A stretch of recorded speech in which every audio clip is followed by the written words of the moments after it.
Probability and Statistics, Lesson 1.2, Data Classification.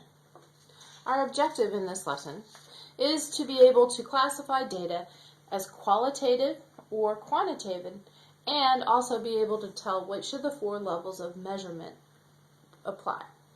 And the question I want you to be asking yourself as we go through this is, what kind of data are you collecting?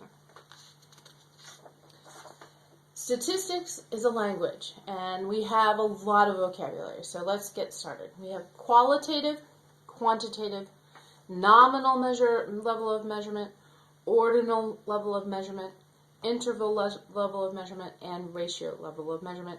And also, we also have a word called inherent zero that we are going to discuss in this lesson. Okay, I'm going to start with types of data. We have basically two types of data. There's qualitative data and quantitative data. Qualitative data, and I want you to look when trying to remember which is which, I want you to look at the beginning of the words. Qualitative is like a quality, and that's what we're talking about. Qualities, characteristics, names, things like that. So, for example, qualitative data might be the flavor of an ice cream. Okay? Quantitative data is quantities. How much? Things that can be counted and calculated. Number of home runs, it might be the sales of that ice cream. So that is our two types of data, qualitative and quantitative. And I want you to be able to tell which is which. And sometimes data will be consisting of elements of both. So I have an example here of a chart that has the cities, a list of cities, and their populations. A list of cities just in its own is qualitative data. It's a list of names, and it tells us about what we're looking at. But the pop are definitely quantitative. Now let's look at levels of measurement. We have levels of measurement to refer to the amount and type of computations that can be done to the data. The other was what kind of data it was, and now we're talking about what we can do with the data. Okay? And they kind of go on a spectrum from nominal, ordinal, interval, and ratio. And the further down on this spectrum, the more qualitative your data will have been. And as you go towards this end, the more quantitative, which makes sense. The more numbers, the more you're going to be able to do computations with them. So let's look at what each level represents. The first level is nominal level of measurement. Nominal level is really just for qualitative data. It can only be data that can only be categorized, like lists, names, characteristics. This really has no math computations that you can do at all. So I've got a list here. Vanilla, chocolate, strawberry, butter, pecan, ice cream, yes. So that is what a nominal level of measurement is. The next one is an ordinal level of measurement. And this one contains both qualitative and quantitative data usually. And this data can be put in order or ranked from like least to greatest, greatest to least, alphabetically sometimes. But the differences are meaningless. And I've got to get an example for this. Very often you get a survey and you have to answer with one of these things. You have strongly agree, agree, neither agree or disagree, disagree, or strongly disagree. Okay? Definitely these are ranked, but I really can't take the difference. What's the difference between agreeing and disagreeing? Yeah, there's nothing really there you can say. So, so this would be a good example of ordinal. And I also want you to remember ordinal starts with ordin, which is like putting it in order. The next level is the interval level of measurement.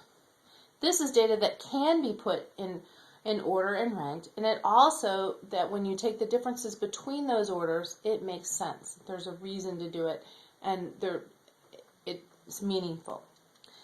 The only thing is that 0 in a interval level of measurement really doesn't have the same meaning as nothing. It's kind of more of a placekeeper on a scale. And that's when it is not an inherent zero. We're going to talk about inherent zero later a little bit more. There are many possible computations, though, that we can still do if we're able to do that difference.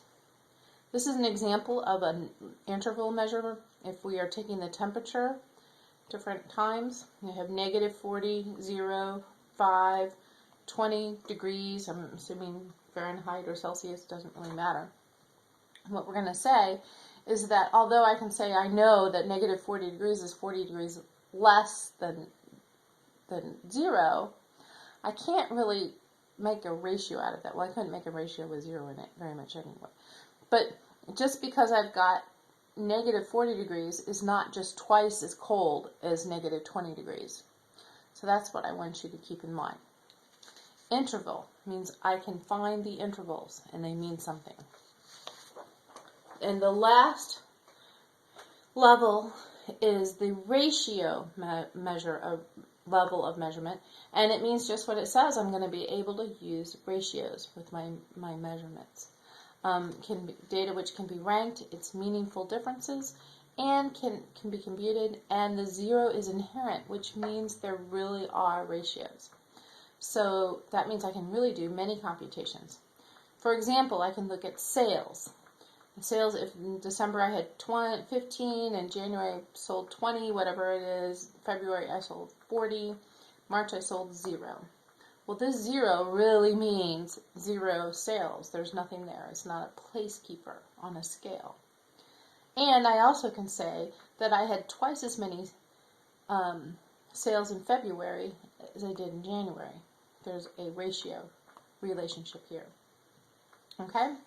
Just to make sure that we understand it, I want to just briefly talk about this inherent 0.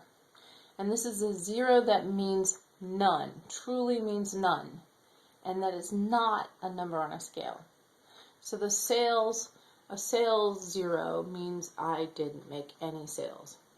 But when I'm talking about temperature or year or anything like that, time, that is really just a scale. And I'm not going to use that as a ratio. I should always be able to ask myself to know the difference.